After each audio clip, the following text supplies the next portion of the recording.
Never thought a simple breakfast order would change my life. That morning felt like any other lazy Saturday in my little San Diego apartment. I had worked late on a big design project the night before and woke up groggy, hair a mess, and brain half asleep. My stomach was already rumbling, so I dragged myself into the shower, hoping to wash away the exhaustion. I stayed under the hot water forever, humming along to my favorite playlist. When I finally stepped out, steam wrapped around me like a soft cloud. I wrapped myself in my favorite fluffy white towel and padded barefoot into the kitchen. I didn't feel like cooking at all, so I ordered my favorite veggie omelet, croissant, and fresh orange juice from Sunnyside Eats. After tapping Place Order, I set my phone down and wandered around, picking up random things, old mugs, pens, my sketchbook. I felt so relaxed. That is, until the buzzer rang. I froze. My eyes darted to the door, then down to my towel. My heart started pounding. It couldn't be my food already. I checked the app. Delivered. Oh no. I dashed to the intercom, pressed the button, and tried to sound casual. Hello. Delivery for Claire.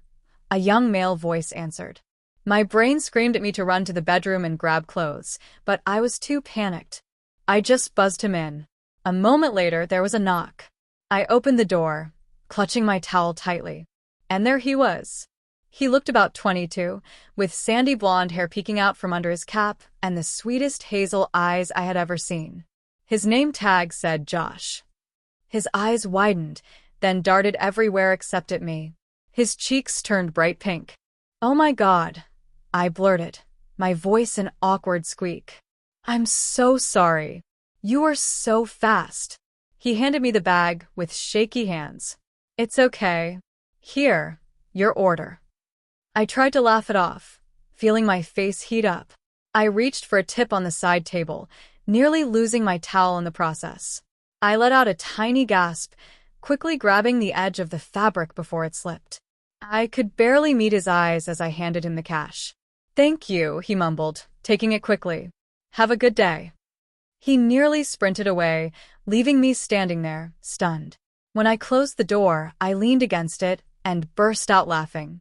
I felt so embarrassed, but also strangely thrilled. I texted my best friend Emily right away, telling her everything. She nearly fell off her chair laughing. The rest of that day felt like a daydream. I couldn't stop thinking about Josh's shocked face, his flushed cheeks, the way he looked so genuinely sweet. A few days later, I caved and ordered from the same cafe again. This time, I made sure to get dressed properly, a comfy tank top and jeans. When the buzzer rang and I saw it was him, my heart leapt.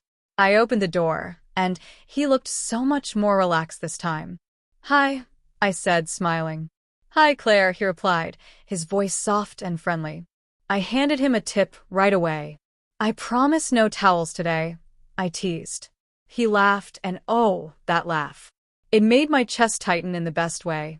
I don't know what made me do it, but I suddenly asked, Do you want some juice before you go? You look like you've had a long day. Josh hesitated, but then he smiled and nodded. Sure. We sat in my little kitchen, sipping orange juice and chatting like old friends. We discovered we both loved indie music and long walks on the beach at sunset. I felt so at ease with him, like I could just be myself. He started visiting more often, sometimes staying a little longer after his deliveries. We talk about everything, his photography classes, my art, our favorite movies. It all felt so natural. One afternoon, he stayed after bringing me a veggie burger. We sat on the floor, playing music and singing off-key. I looked at him, and suddenly the air shifted. Claire, he said, his voice barely above a whisper. I really like spending time with you. I felt my cheeks get warm. I really like spending time with you too, I admitted, my heart hammering in my chest. He reached for my hand, and I let him.